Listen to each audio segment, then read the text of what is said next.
गरीब दर्जी की बेटी बनी अमीर ससुराल की फैशन डिजाइनर। क्लास में सभी लड़कियां बैठी हुई हैं। कॉलेज के स्टूडेंट्स ने बहुत ही फैशनेबल कपड़े पहने हुए हैं। वहीं एक गरीब परिवार की लड़की रायना है जिसने सिंपल सूट सलवार पहना हुआ है, जिसे देखकर अमीर घर की लड़कियां उसके ऊपर हंस रही हैं। ओह गॉड, ये रायना के कपड़ों को तो देखो, हर दिन कुछ गवारू जैसा ही पहनकर आती है। सही कहा, इसकी तो सिटिंग हमारे बगल में होनी ही नहीं चाहिए, हमारे स्टैंडर्ड पर इफेक्ट पड़ता है। ओके स्टूडेंट, आज की क्लास खत्म होती है, मैं चलती हूँ। और आज मेरा तुम्हारे साथ लास्ट डे है क्योंकि कल से तुम सबका कॉलेज खत्म हो जाएगा। आई होप आप लोग यहाँ से निकलने के बाद अपनी अपनी लाइफ में कुछ अच्छा करेंगे। Of course ma'am. टीचर्स के जाने के बाद वैसे गाइस, तुम लोगों ने क्या सोचा है कॉलेज खत्म करने के बाद तुम लोग क्या करोगे? मैं तो कॉलेज के खत्म होते ही फैशन डिजाइनर का कोर्स करूंगी। हाँ, मैं भी फैशन डिजाइनर का ही कोर्स करूंगी। ओह ग्रेट, मैं भी सोच रही हूँ फैशन डिजाइनर ही कर लूं, बहुत स्कोप है आजकल इसमें। वैसे रायना, मैं कब से देख रही हूँ तुम चुपचाप बैठी हुई हो, तुमने कुछ सोचा नहीं आगे क्या करोगी? अरे सोचा है ना, सब सोचते हैं तो मैं क्यों नहीं सोचूंगी। मैंने भी सोचा है कि मैं कॉलेज खत्म करने के बाद एक बहुत अच्छी फैशन डिजाइनर बनूंगी। क्या कहा? तुम और फैशन डिजाइनर?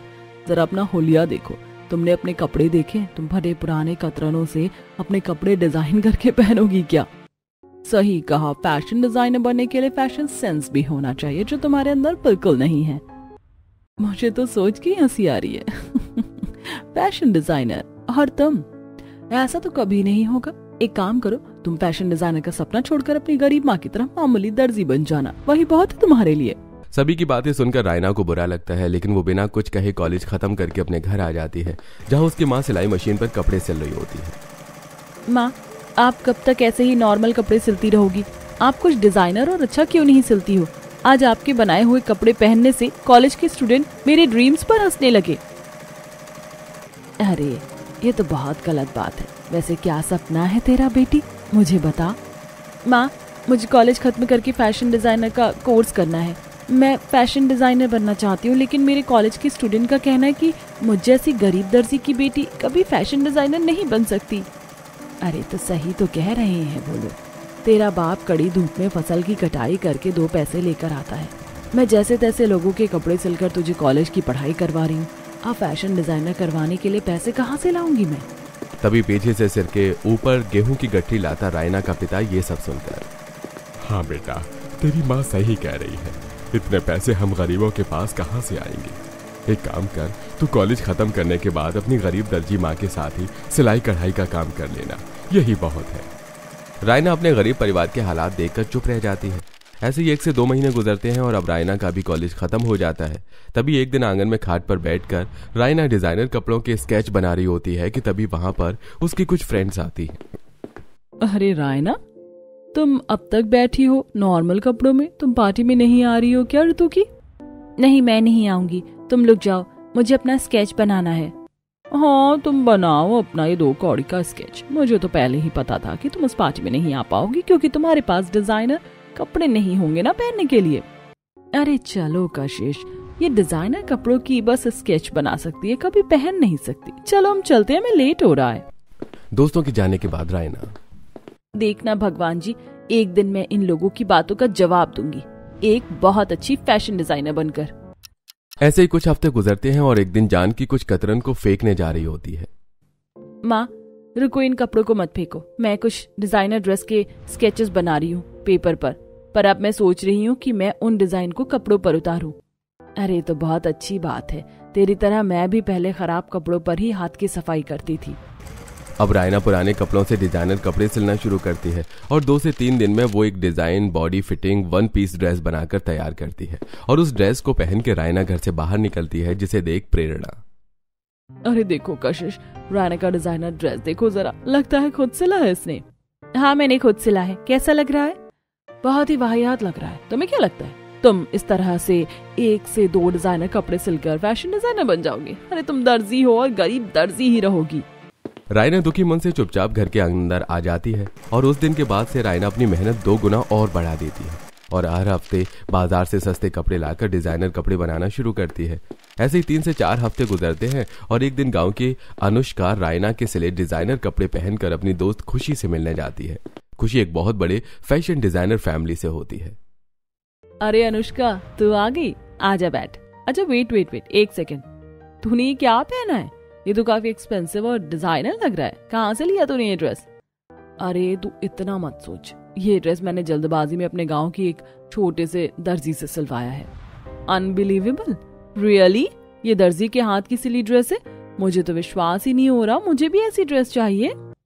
अब अगले ही दिन अनुष्का खुशी को लेकर रायना के घर पहुंचती है, जहां खुशी देखती है कि रायना ने अपने छोटे से घर में कई तरह के डिजाइनर कपड़े सिलकर उसे हैंगर में टांग रखा है। अरे वाह, एक मामूली दर्जी होकर आप इतनी अच्छी डिजाइनर ड्रेस सिल लेती हैं, मुझे तो विश्वास ही नहीं हो रहा। चलिए अब इसी तरह से आप मेरे लिए भी एक डिजाइनर ड्रेस तैयार कर दीजिए। हाँ, वो सब तो हो जाएगा अनुष्का बेटी, तू और तेरी दोस्त बड़ी दूर से आई होंगी ना, लो थोड़ा थोड़ा चाय पानी पी लो। अब चाय पानी पीकर खुशी वहां से निकलने लगती है। रायना को जरा भी अंदाजा नहीं होता कि वो जिसके कपड़े सिलने जा रही है वो खुद एक बहुत बड़ी फैशन डिजाइनर की बेटी है। दूसरी तरफ खुशी को रायना के घर से निकलता देख रायना की फ्रेंड्स आपस में, अरे रितु, ये तो खुशी है, इसके तो पापा बहुत बड़े फैशन डिजाइनर है, फिर ये रायना के घर क्या करने आई थी? मुझे तो लगता है रायना ने इनके डिजाइनर कपड़ों की कॉपी की होगी, इसीलिए खुशी यहाँ रायना को धमकाने आई थी। हाँ, सही कहा तुमने। अब अगले ही दिन रायना बाजार जाती है और बाजार से कम दाम में कपड़े, नेट, लेस, ग्लिटर जैसी अनेक चीज खरीद कर घर लेकर आती है और एक हफ्ते के अंदर खुशी को एक डिजाइनर 1 पीस गाउन सिल कर दे देती है। उसी दौरान रायना की अच्छी कमाई भी होती है। वहीं जब खुशी उस 1 पीस डिजाइनर गाउन को पहनकर अपने घर में घूम रही होती है तो उसे देख उसकी माँ कहती है, अरे बेटी, ऐसी ड्रेस तो अब तक हमारे फैशन डिजाइनर इंडस्ट्री में लॉन्च ही नहीं हुई, तो तुमने ये ड्रेस कहाँ से लिया? माँ, ये ड्रेस मैंने अपनी फ्रेंड के वहाँ से सिलवाया है, एक मामूली दर्जी से। देखिए ड्रेस कितनी प्यारी लग रही है ना।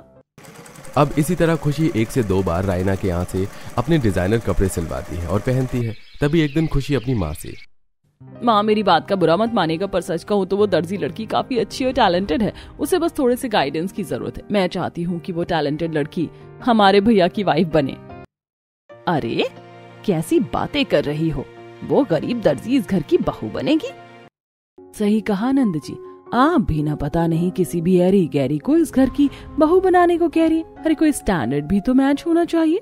हम एक फैशन डिजाइनर हैं और वो एक गरीब दर्जी। माँ भाभी, आप मेरी बात समझिए, मैं कह रही हूँ ना कि वो बहुत टैलेंटेड है, मेरा यकीन कीजिए। चल ठीक है, मैं कर लेती हूँ तेरी बात पर यकीन, पर तेरे भाई को अगर वो पसंद नहीं आई तो माँ आप एक बार भैया से बात करके देखिए। अब उसी रात खुशी अपनी माँ के साथ ये सारी डिस्कशन अपने भाई से करती है उसके कमरे में। देखो, मुझे तो कोई एतराज नहीं है, अगर माँ और तुम्हें पसंद है तो। चल, अब जब तूने इतना कह दिया है तो एक बार मैं खुद उस लड़की से मिल लूंगी।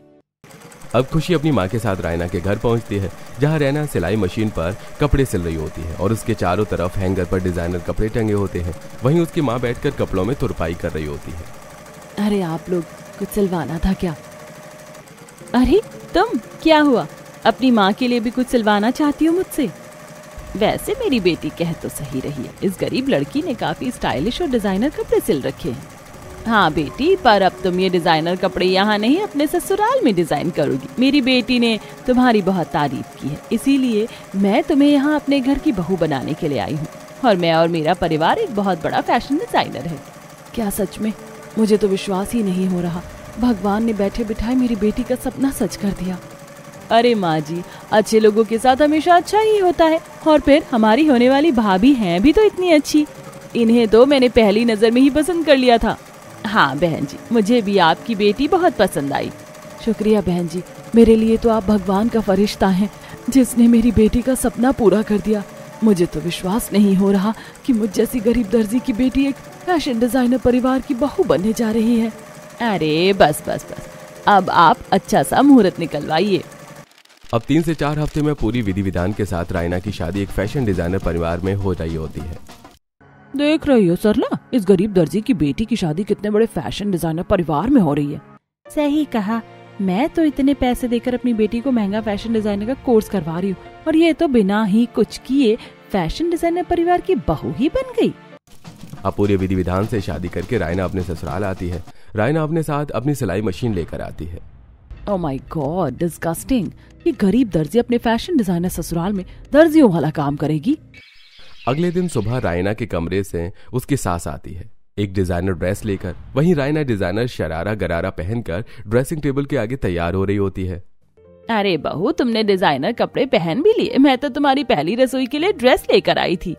वो माँ जी, मैंने सोचा कि जो मैंने सिला है मैं वही पहन लूं। तभी कमरे के अंदर आती खुशी। हाँ भाभी, आपने बिल्कुल सही किया। आपकी ड्रेस तो सबसे ज्यादा खूबसूरत लग रही है। हाँ बहू, ड्रेस तो तेरी काफी अच्छी और डिजाइनर लग रही है। चल, इसे ही पहनकर अपनी पहली रसोई की रस्म कर ले। अब पहली रसोई में कई तरह के व्यंजन बनाकर रायना डाइनिंग टेबल पर परोसती है, घर के सभी सदस्य खाना खाते हुए। अरे वाह रायना जी, आपने खाना तो बहुत अच्छा बनाया है। हाँ बहू, खाना तो सच में अच्छा लग रहा है। वैसे तुम्हारी ड्रेस भी काफी अच्छी लग रही है। पापा जी प्लीज, मेरी दर्जी देवरानी की ड्रेस इतनी भी कुछ खास नहीं है। नहीं भाभी, इतना तो अच्छा है। अब सबको खाना खिलाने के बाद रायना झूठे बर्तनों को धोती है और फिर घर की साफ सफाई करके रायना अपने कमरे में जाकर सिलाई मशीन पर कपड़े डिजाइन करने लगती है।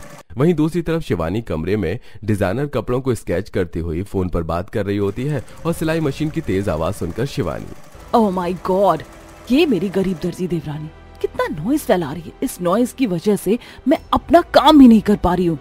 अब गुस्से से तिलमिलाती हुई शिवानी अपने देवरानी के कमरे में आती है और अपने हाथ को जोर से सिलाई मशीन पर पटकती हुई कहती है, देवरानी जी कृपया करके आप अपनी सिलाई मशीन को बंद कर दीजिए, क्योंकि इस शोर में मैं काम नहीं कर पा रही हूँ।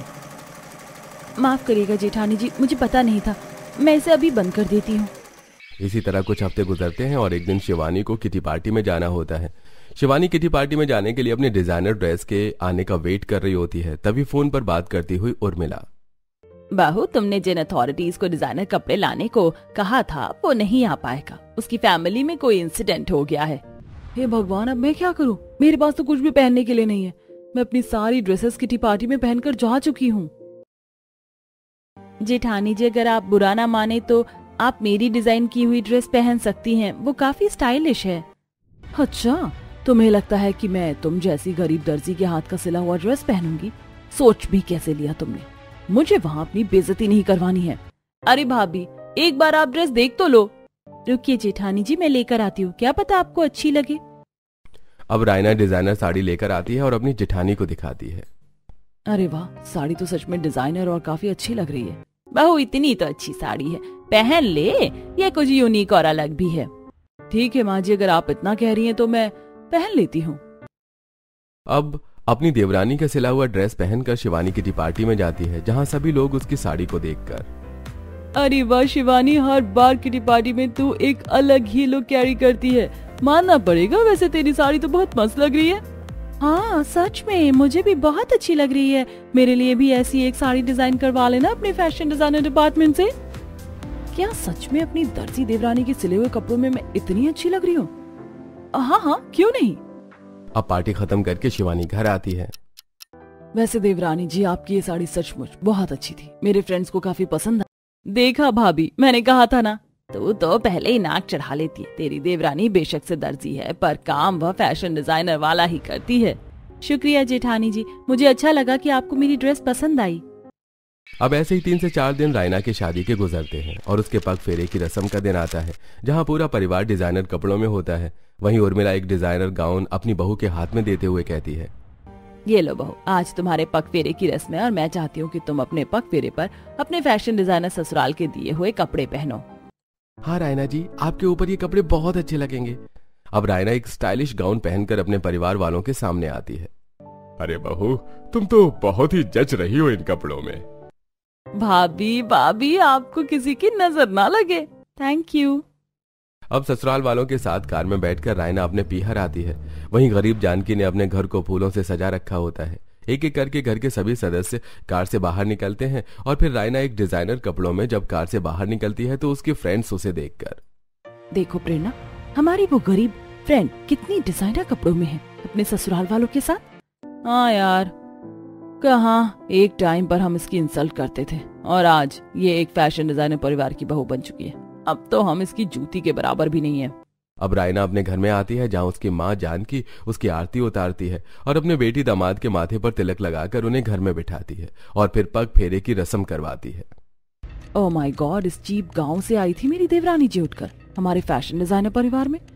सच में इनकी तो किस्मत ही चमक गई। अब पग फेरे की रस्म करके रायना अपने ससुराल वालों के साथ ससुराल आ जाती है। इसी तरह कुछ हफ्ते गुजरते हैं और एक दिन शिवानी की तबीयत बहुत खराब हो जाती है। वहीं उस रात शेखर खाने की टेबल पर चिंता में बैठा हुआ होता है। क्या हुआ पिताजी, आप परेशान लग रहे हैं? बेटा क्या कहूं, तेरा बड़ा भाई भी विदेश में है और बड़ी बहू की तबीयत भी कुछ ठीक नहीं है। सच कहूं तो मैंने ही बताने में देरी कर दी, पर कुछ ही दिनों बाद हमारा कंपटीशन एक बहुत बड़े फैशन डिजाइनर डिपार्टमेंट से होने वाला है। इस कंपटीशन में जो भी जीत जाएगा उसे अवार्ड और साथ ही बड़ी बड़ी कंपनियों की अपॉर्चुनिटी मिलेगी। पापा जी, आपने बात पहले क्यों नहीं बताई? मैं पहले से थोड़ी तैयारी करके चलती। मेरी तो अब तबीयत भी कुछ ठीक नहीं है। पापा आप एक काम क्यों नहीं करते? आप इस कंपटीशन की सारी रिस्पॉन्सिबिलिटी मेरी पत्नी रायना को क्यों नहीं दे देते? अरे वो कर भी पाएगी, उसने आज तक ऐसे कंपटीशन को हैंडल नहीं किया है। माँ जी, पर मैं शुरू से इस तरह के कंपटीशन को करना चाहती थी। आप मुझे एक मौका दीजिए, मैं अपना बेस्ट दूंगी। यही असली मौका है देवरानी जी को उसकी औकात दिखाने का। मैं बहुत अच्छे से जानती हूँ कि ये मामूली दर्जी इस कंपटीशन को नहीं जीत पाएगी और तब मैं इसकी ऐसी इंसल्ट करूंगी कि ये फैशन डिजाइनर बनने का सपना ही छोड़ देगी। माँ जी, एक बार मौका देकर देख लीजिए। अब शिवानी अपने हस्बैंड के साथ जाकर मार्केट से कई तरह के सिल्क, कॉटन, सैटन, रियोन जैसे अनेक फैब्रिक और उसके डेकोरेट करने के लिए नेट, लेस, गोटा, ग्लिटर, स्पार्कलर, रिबन, घुंघरू कई ऐसी चीजें लेकर आती है और उसी रात से रायना डिजाइनर कपड़े सिलना शुरू कर देती है। अगले दिन रायना सुबह उठकर सबके लिए खाना बनाती है, झूठे बर्तनों को साफ करती है, घर की सफाई करती है और साथ साथ डिजाइनर कपड़े की भी प्रेपरेशन कर रही होती है। और इसी तरह 2 से 3 हफ्तों तक रात के 2-2 बजे तक रायना जागकर डिजाइनर कपड़े सिलकर तैयार करती है। और कुछ दिनों में कंपटीशन का दिन आता है जहां बड़ी बड़ी अथॉरिटीज के सामने रायना अपनी डिजाइनर ड्रेस डमी में सजाकर अथॉरिटीज के आगे प्रेजेंट करती है। वहीं दूसरी डिपार्टमेंट के फैशन डिजाइनर भी अपने बड़े अथॉरिटीज को प्रेजेंट करते हैं। अथॉरिटीज कपड़ों को छू छू कर देखती है। ठीक है, नॉट बैड। हाँ, ये कुछ अलग लग रहा है। इसका फैब्रिक भी काफी सॉफ्ट है और डिजाइन भी काफी यूनिक है। माँ, पापा, भैया, देखो भाभी की ड्रेस उन्हें पसंद आ रही है। बस इसी तरह से वो हमें अवार्ड भी दे दे। अरे सब्र रखिए, सब अच्छा होगा। अब अथॉरिटीज रायना के 5 कपड़ों को छूकर देखती है और उन्हें रायना का डिजाइनर ड्रेस बहुत पसंद आता है। तभी वो गोल्डन अवार्ड उठाकर रायना के हाथ में देकर कहते हैं, कांग्रेचुलेशंस रायना जी, आप इस कंपटीशन को जीत चुकी हैं। अब हम आपके साथ अपने बिजनेस करने के लिए तैयार हैं। साथ ही अब आप इतनी बड़ी फैशन डिजाइनर बन चुके हैं कि आपके साथ सभी बड़ी कंपनियां जुड़कर काम करेंगी। Thank you so much sir. मैं बता नहीं सकती कि मैं इस दिन के लिए कब से इंतजार कर रही हूँ। अब रायना बिजनेस डॉक्यूमेंट पर अपने सिग्नेचर करती है और कंपटीशन जीतकर अवार्ड लेकर सबसे पहले अपने मायके आती है। देखो माँ, आपकी गरीब बेटी बन गई फैशन डिजाइनर। हाँ समधन जी, आपकी बेटी ने कर दिखाया और साबित भी कर दिया, अगर जज्बा हो तो इंसान कुछ भी कर सकता है। मुझे तो बहुत खुशी हो रही है अपनी बेटी का सपना पूरा होता हुआ देख। भगवान का शुक्र है कि उसे आप जैसे ससुराल वाले मिले जो हर कदम पर उसकी मदद करते रहे। दूसरी तरफ टीवी पर न्यूज देखती शिवानी, ओह माय गॉड, मेरी देवरानी जी फैशन डिजाइनर कंपटीशन जीत गई और वो फैशन डिजाइनर भी बन गई। अनबिलीवेबल। वैसे मानना पड़ेगा, देवरानी जी हैं तो टैलेंटेड। अब इनके साथ मिलकर ही काम करना पड़ेगा। अब रायना एक बहुत बड़ी फैशन डिजाइनर बन जाती है और अब उसकी जेठानी भी उसके साथ मिलकर कपड़े डिजाइन करने लगती है। साथ ही रायना अपने ससुराल वालों की रजामंदी के बाद वो अपने मायके वालों की भी आर्थिक रूप से मदद करती है, जिससे ससुराल और मायका दोनों ही खुशहाल जिंदगी बिताने लगते हैं।